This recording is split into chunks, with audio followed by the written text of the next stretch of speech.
ဆရာမောင်စိန်ဝင်းပတိကုန်းရဲ့ຫນွယ်ရိပ်ဆိုတဲ့ကြပြလေးကိုဖတ်ပြမှာဖြစ်ပါတယ်။ຫນွယ်ရိပ်တွေ့မှာစိုးလို့ຫນွယ်ကျိုးညွန့်တဲ့မပတ်ရအောင်ဖြတ်ပစ်ခဲ့ရတော့မှလား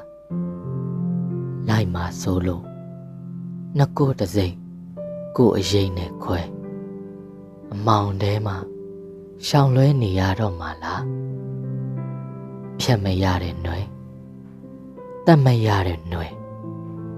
ဖဲမဖြစ်တဲ့အရေးတွေ့ရစ်တဲ့အရေးတကယ်ချစ်တဲ့စိတ်ကြောင့်လားနှလုံးသားမှာနာတရားနဲ့ထာဝရရောက်လာတာဟောကာလဘလောက်ကြာ